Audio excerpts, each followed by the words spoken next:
ایک عرصے سے 28ویں آئینی ترمیم کی باتیں ہو رہی تھی۔ جیسے ہی 27ویں آئینی ترمیم منظور ہو گئی، اس کے بعد سے ہی 28ویں آئینی ترمیم کے حوالے سے بھی چین میں گوئیاں ہونا شروع ہو گئی تھی، لیکن اس کا مسودہ ابھی تک سامنے نہیں آیا۔ لیکن 28ویں آئینی ترمیم کا جن ضرور بوتل سے باہر آ گیا ہے۔ پہلے اس پر کھول کر بات نہیں ہو رہی تھی، آج اس پر کھول کر باتیں ہو رہی ہیں کہ کس طرح سے حکومت کی طرف سے اس آئینی ترمیم کو منظور کروانے کی کوشش کی جا رہی ہے، کس طرح سے ملاقاتوں کا سلسلہ شروع ہو گیا ہے، کس طرح سے بلاول بھٹو زرداری کی طرف سے جیسا کہ کہا گیا تھا کہ کسی کا باپ بھی چاہے تو وہ 18ویں آئینی ترمیم کو ختم نہیں کر سکتا، اور 28ویں آئینی ترمیم میں سارے کا سارا ملبہ گرتا ہوا نظر آ رہا ہے 18ویں آئینی ترمیم پر۔ آپ کے سامنے پہلے یہ خبر رکھتے ہیں کہ کس طرح سے یہ خبریں سامنے آئی ہیں کہ 28ویں آئینی ترمیم ہونے جا رہی ہے۔ اس کے بعد پھر اگلی بات کریں گے کہ ترمیم آسانی کے ساتھ ہو جائے گی یا پھر حکومت کو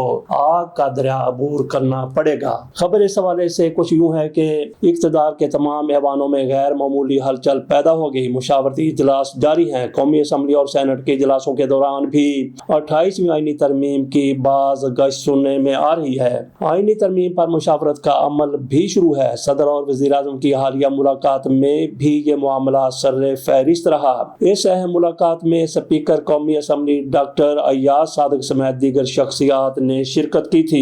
اسپیکر قومی اسمبلی ایاز صادق کی اس حوالے سے پارلیمانی رہنماؤں سے بھی غیر معمولی مشاورت ہوئی ہے اور انہیں نون لیگ اور پی پی پی میں اتفاق رائے کا ٹاسک بھی دیا گیا ہے۔ یہ بھی بتایا جا رہا ہے کہ سب سے بڑی اتحادی جماعت پیپلز پارٹی کے 28ویں ترمیم پر تحفظات برقرار ہیں۔ ان تحفظات کو دور کرنے کے لیے وزیر اعظم شہباز شریف، اسپیکر ایاز صادق اور رانا ثناء اللہ متحرک ہو گئے ہیں۔ نائب وزیر اعظم اسحاق ڈار بھی اس سلسلے میں کاوشیں کر رہے ہیں۔ سندھ کے ترقیاتی منصوبوں کی تجاویز بجٹ کا حصہ بنانے کا اصولی فیصلہ کرنے کے ساتھ پیپلز پارٹی کو بڑی پیشکش بھی کر دی گئی ہے۔